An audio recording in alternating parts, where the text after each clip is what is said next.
Good evening, everyone. Welcome back to Davecon FX. Today we'll be discussing something very exciting and something that will have over 90% of traders doing every time.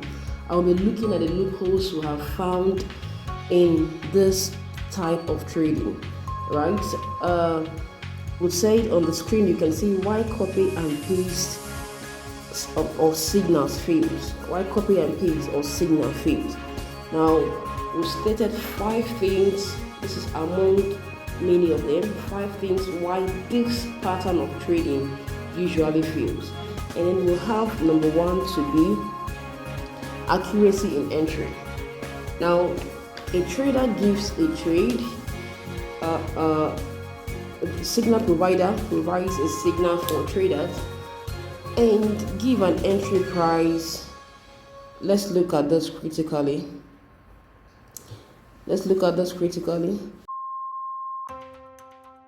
You can see it gives an entry price of okay. Let me use this. A trader gives a trade, right, and gives an entry price around here. Gives an entry price, say buy this trade, and the entry price is somewhere here. Okay. The entry price is somewhere here. It's an entry price around here. And the trader says buy USD card and take profit at this zone. So the price of take profit will be here and the price of entry will be here. Alright, 1.32438 entry, 1.3370 exit.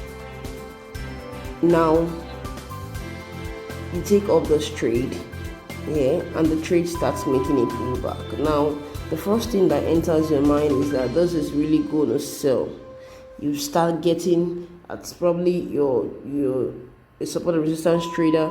You start seeing so many things around there why this will not work, and before you know it, you are out of the trade. Now because you're not the one that analyzed this particular market, and because you're not the one that analyzed this market, you do not have any confirming, you don't have anything to validate the direction of this market. So when you start seeing little pullbacks, you tend to leave the market, right? So that's why, number 1 reason why you shouldn't copy and paste a trade. Now, if you must copy and paste a trade of any signal provider, you must have relationship. Let me give an instance. I give a trade now, and I tell you buy this at the zone and take profit at that zone. Now I'm not online again. There's no way to access me. You just copy my signal because you feel my signals work well. You can't get me on phone, and this starts going down. You see what happens? What happens is that the decision will all be left to you. You have to take that decision either to leave the market to run or to take out your little loss.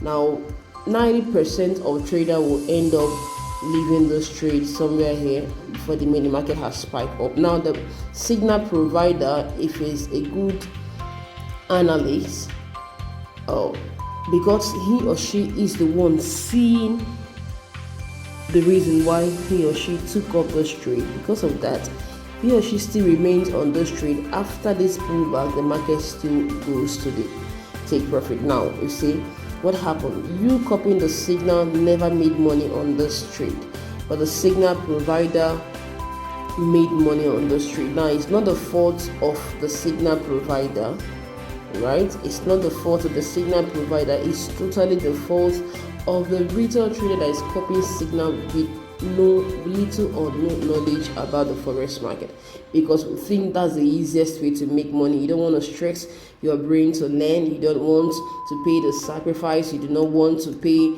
for the probably the fees for the learning. You just prefer copying and pasting trade. You see, these are the price you pay for it. Things like this are the price you pay for that. So my advice is, if you must copy a signal of any signal provider, any analyst, any signal provider, you will have to have one relationship with the person. It could be your tutor, alright?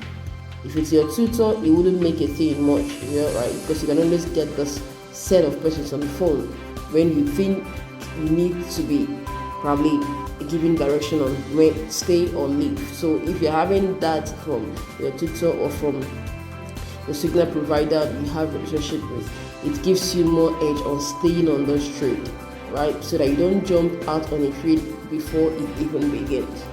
So that's one thing you need to have with anyone issuing you a signal. So this is one of the mistakes we make. So it looks like signals doesn't work most times, not because it works 100% of the time, but if you find a good analyst, you find that signals sometimes, depending on the accuracy of the signal provider, signals sometimes works, but most times the fault will be from the retail traders that are copying and pasting this.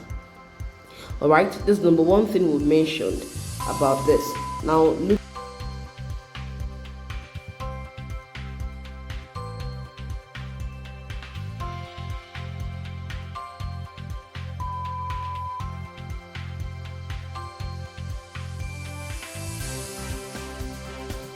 number two is patience.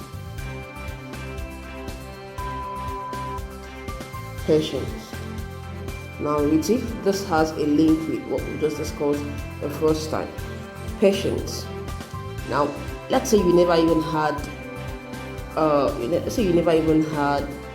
the contact of the signal provider or your tutor. You couldn't get him or her on phone at that particular time, and you really want, you think the market will still go, right? What do? Simple. Be patient. I always tell my students that patience is a strategy in the forex market, right? Everything here I've always said that's moved out of deliberate logical decision. It's working on the patience of patience and psychology of us. So that's why this needs to be applied at all times. So you can be patient. Say you took the trade here and the market start making a pullback. Give yourself a time. Just put your stop loss here and let the market come. So you find out that after all the pullback, the market still give you the profit. Alright, so but if you're not patient, you might end up leaving the market before you even start. So that's a very bad one for that. So number three is that we are too trusting. Why do I say we are too trusting? Why you never make money on this? Too trusting now, because a signal provider or anyone gives you signal doesn't mean it will go 100% of the time. No one has the holy grail in the market. The difference between a trader and the other is that this trader might have 30% accurate analysis. See, that's the difference. There's no that difference, but this one might have 0%. That's losing money 100% of the time. This one might have 80%. Do you understand? So now look at it. This one might have 90%. Alright. Now if you look at all this analogy, you will find out that there is no one that has 100%.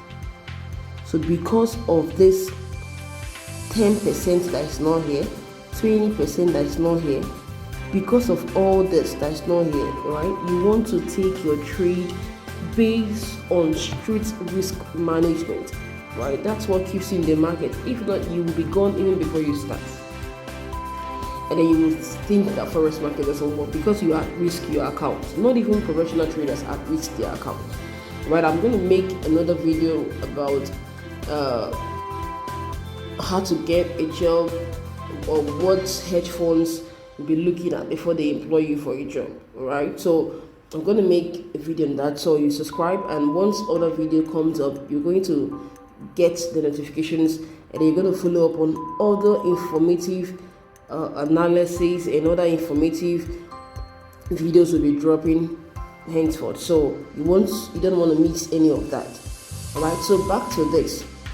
Now, if you have 80% and I have 90% accuracy in my analysis, now if I analyze market, it goes 90% of the time. Now, let's say a retail trader has followed my channel, has followed my analysis for some time, given an instant or a signal provider analysis for some time, and feel this signal provider actually have good level of accuracy in his or her analysis. Now, the next time the retail trader funds his or her account and decides to take up a trade, and the signal provider gives a trade of probably 50 pips to go for either a buy or a sell, and this retail trader takes up this trade, a signal provider that took up the trade managed risk because he or she knows what the market entails. Now, probably depending on your account size, say you have 10,000 in your account size, you traded, let's say 0.5. All right. Now, the retail trader that is copying this trade only has $200 in his account size and took up this trade with probably 0.3. Right. Now, see the difference. This is a signal provider. He manages his risk. This is retail trader too trusting. You just believe that this guy has a holy grail. He doesn't have it. Right? So he just analyzes the market to a high accuracy, and that's what he does. And after his own analysis, he manages his risk because that's what will make you remain in the market for a very long time. So now, but this one never managed his risk. Now, those trades starts making a pullback of say 30 pips. 30 pips, 0.3, making a pullback of 30 pips. Now you see, this is on a good drawdown. This one makes the same pullback of 30 pips because of his account size and a good risk management. He's not in a good drawdown, right? So you see, this one can remain in the market until the market turns. This one will hastily leave the market and will never make the profit. Right, so that's the thing that's with the retail trader and the signal provider. So you see, all this gap makes it look like the signal you're copying doesn't work. So what do I advise? Go for knowledge. All right, so number 3 will say account size. Account size. This is one of the key factors. Like I mentioned here now, I think I linked this last one we'll discuss now to the account size. Now the account size, let's look at this. If you have an account of $200, you don't want to compete with someone that have an account of 50k, right? So, and you don't want to trade with 0.5, 1.0 because you think the market is going to give you probably 10 pips. You're scalping. You say 10 pips will give you $100. And you're already up $300. No, you don't just look at what you will make in the market. Look at the risk side first. That should be your priority. Priority is to protect the equity you came to the market with. That's the priority, right? So you have to protect your money before you look for what you've not seen, because that's what I see. That's how I see it. I can't risk all I have for what I've not seen. That's highest level of stupidity for me. So I wouldn't want to try that. All right. So now you have a $200 account size, someone has 50k account size, and probably the person is copying the same signal as you, and the person is using probably 1.0 and you're using the same, let's say 0.7. You see, there's no comparison between this account size and this account size. So what is going to happen is that only small drawdown will take you off the market, and that's the way. Right, the last one is wrong exit. Okay, and that has to do with also impatience. Let's give an instance. A signal provider gave a signal, says sell USD card on that zone, take a profit around here as an instance, and then from that high to that low, okay, from here to here, take up the trade, and the market is already here. What happens? The market is already on that, so you're having how many pips from there? Shooting an instant 412 pips. Take up the trade, and the market already made its way to that zone. Now what happens? and you start seeing that this market has already given you how many pips. This is a practical thing of what happens in the psychology of the traders. 225 pips, that's huge. But remember that it says the market is going to go up to 400 pips, and then when the market gives you 225 pips, you're already very excited. All of a sudden the market takes back this 166 pips. That's like taking back over 80% of what you've made. You see that the first thing that comes into your mind is, oh, let this my reading trade not become loss. Right now, the signal provider, his validity could be this high. As long as the market is still below this high, it's still valid for him. So, and him too, he stays on the trade, because when the market is trending down and you start seeing spikes like this, it's just a stop hunt. People that are riding this trade, people that entered here would have traded their stop loss to this point, and it should just take out the stop profit that the people have placed here. And people that enter late, you can just take off their stop loss totally, right? So basically that's what that is. So that would have been even a good time for you to enter another position on a sell on that zone, because it's still, this high is still valid. But again, because of little knowledge, of course, dependent on a signal provider and all that, you take up a trade and then you're already down 80% of the profit you made. Now the first thing that comes to your mind is, I don't want to lose 100%. This is psychology behind it. All right, I'm going to leave out the trade. So you leave the trade making probably only, let's say, 50 pips. If it's up to that, making 50 pips on the trade. Now after like 1 to 3 hours, the market now give that 400 pips and hit the stake profit. What happened? The signal provider made money, right? And you never made money, because you're copying and pasting, so you never made money. But the signal provider made money on this trade. So you want to master the art. You want to understand how this works before you even copy signals. Right? Signals are not meant to be copied and pasted.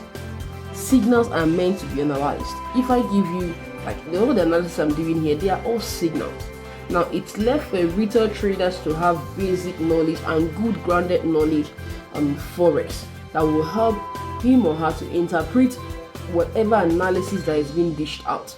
Do you understand that? So it's not about giving you a price, enter this price, take stop loss this price and all that. No, it's not about that. Market works with psychology, so you need to know the reason why I'm entering at a zone. You need to know why I'm taking an entry on a zone. You need to know why I'm taking a take profit a particular zone. You need to know why. You need to know why I'm making a TP, why I'm taking an entry, and you need to also know why I'm exiting a trade.